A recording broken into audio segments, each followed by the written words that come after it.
ఆది మానవుడి ప్రదేశాలని సందర్శించే పనిలో భాగంగా ఇప్పుడు మనం వరంగల్ జిల్లాలోని ఉప్పర్పల్లి గ్రామ సమీపంలో ఉన్నాం. అయితే ఈ ఉప్పర్పల్లి గ్రామ సమీపంలో ఒక గుట్ట ఉంది. దాని మీద ఏమైనా ఆది మానవుల ఏమైనా గుర్తులు ఏమైనా ఉన్నాయో ఒకసారి మనం వెళ్ళి చూద్దాం. ఇగో ఇదే ఉప్పర్పల్లి గ్రామం. ఈ గ్రామ జనాభా సుమారు 2200 వరకు ఉంటుంది. ఈ గ్రామ సమీపంలో ఉన్న బోడగుట్ట మీదకి మనం వెళ్తున్నాం. చూడండి,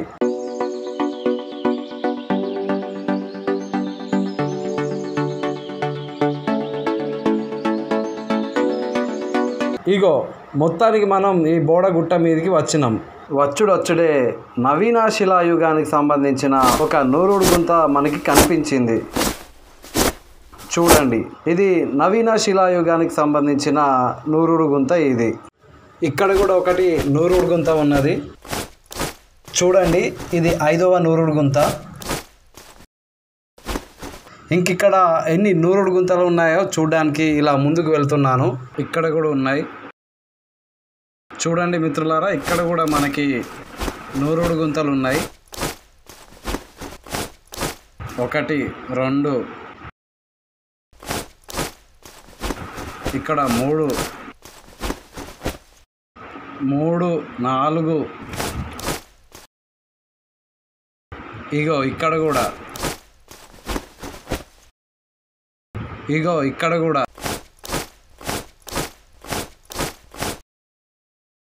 ఇగో ఇక్కడ కూడా, ఇక్కడ కూడా చాలా ఉన్నాయి నూరుడు గుంతలు. చూడండి, ఇవన్నీ దెబ్బతిన్నాయి.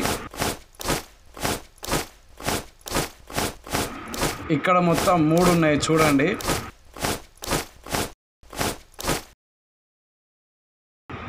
ఇది 4వది, ఇది 5వది. ఇక్కడ కూడా ఒకటి ఉంది.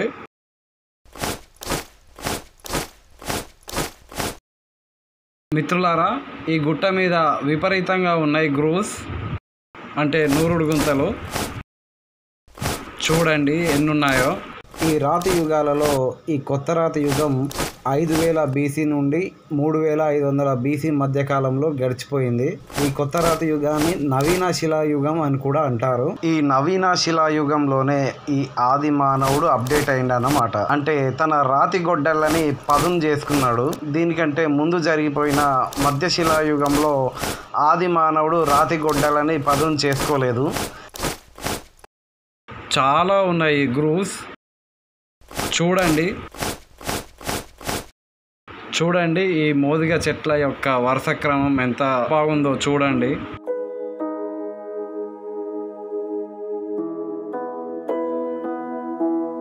ఈ నవీన శిలాయుగంలో ఆది మానవులు ఈ కొండ మీదనే తమ రాతి పనిముట్లని కూరుకునేటోళ్ళు. ఇక్కడ మీకు కనిపిస్తుంది కదా, వీటిని పురావస్తు పరిభాషలో గ్రూవ్స్ అని అంటారు. తెలుగులో నూరుడు గుంతలు అని అంటారు.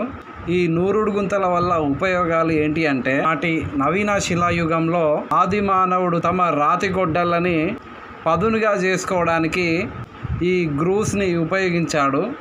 అయితే నాకు ఈ గుట్ట మీద నవీన శిలాయుగానికి సంబంధించిన గ్రూవ్స్ కనిపించినాయి, కానీ పెద్ద రాతి యుగానికి సంబంధించిన డాల్మెన్ సమాధులు కనిపించలేదు.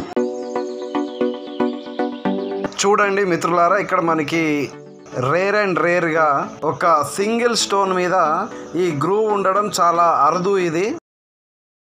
అలాగే ఇక్కడ మనకి కప్ మార్క్స్ కూడా ఉన్నాయి. చూడండి, 3 కప్ మార్క్స్ ఉన్నాయి. లేదు ఇక్కడ లెక్కలేనన్ని కప్ మార్క్స్ ఉన్నాయి. ఇక్కడ చూడండి, ఇందులో ఒకటి మాత్రం ఓవెల్ షేప్లో ఉంది. అయితే ప్రముఖ పురావస్తు పరిశోధకుడు రత్నాకర్ సార్ ప్రకారం ఈ కప్ మార్క్స్ అనేవి ఆనాటి ఆది మానవుడి సంస్కృతికి చిరునామాగా నిలిచాయి. ఎన్నో రహస్యాలు, ఎంతో చరిత్ర ఈ చిన్న కప్ మార్క్స్లో ఉంది. కప్ మార్క్స్ అంటే తెలుగులో బద్దులు అని అంటారు. ఆనాటి ఆది మానవుడు ఈ కప్ మార్క్స్ ద్వారా ఏం చెప్పదలుచుకున్నాడు అసలు? ఆనాటి ఆది మానవుడు జనన మరణాలను గుర్తించడానికి, లేదా ఆనాటి అంతరిక్ష పరిశోధనలో నక్షత్ర గమనాలను గుర్తించడానికో ఇలా రకరకాల సందర్భాలలో ఈ కప్ మార్క్స్ని నాటి రాతియుగ మానవుడు ఉపయోగించుకున్నాడు. అయితే ప్రపంచ కాల గమనంలో ఇవే తొలి అక్షరాలు అవుతాయి. ఇలాంటి కప్ మార్క్స్ ఉన్న చారిత్రక గుట్టలు రోడ్ల కింద కంకరగా మారకముందే, బిల్డింగ్స్ కింద పునాదులుగా మారకముందే ఈ చారిత్రక ఆది మానవుల కప్ మార్క్స్ని దర్శించుకోండి. ఎందుకంటే ఈ ప్రకృతిలో భాగమైన ఈ గుట్టలు రేపు ఉండకపోవచ్చు. అందుకే ఇలాంటి చారిత్రకమైన గుట్టలని కాపాడుకోవాలి. ఈ ప్రదేశం చూడండి ఎంత బాగుందో. ఆది మానవుడు నివసించిన ప్రాంతం ఇది.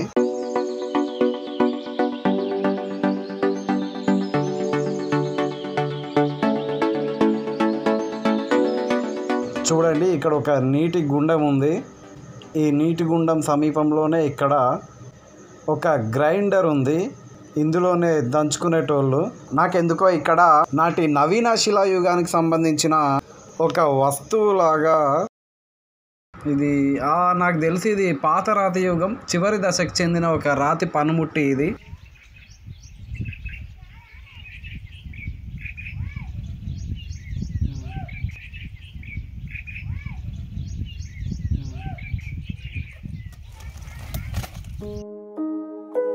ఇక నేను ఇంటికి వెళ్తున్న సమయంలో ఈ గుట్టకి మరోవైపు ఉన్న ఈ బండల మీద నాకు నక్షత్ర గమనాలను పోలిన కొన్ని కప్ మార్క్స్ కనిపించినాయి. చూడండి, ఇప్పటివరకు మనం చూసిన కప్ మార్క్స్ మనకి అక్కడ పైన చిన్న చిన్న బండలు ఉన్నాయి కదా, వాటి మీదనే మనం కప్ మార్క్స్ చూసినాం. ఇప్పుడు మనకి ఇంకో దిక్కు ఇక్కడ మనకి 4 దిక్కుల 4 వైపులా కప్ మార్క్స్ ఉన్నాయి. 1 2 3 4 అలాగే చిన్న చిన్నవి ఉన్నాయి ఇక్కడ.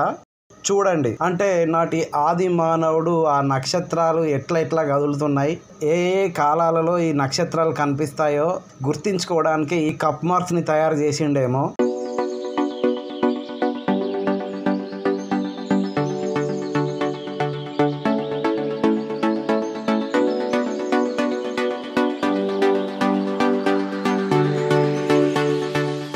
ఈ ఉప్పర్పల్లి గ్రామం ఎక్కడ ఉందో ఒకసారి ఈ మ్యాప్లో చూడండి.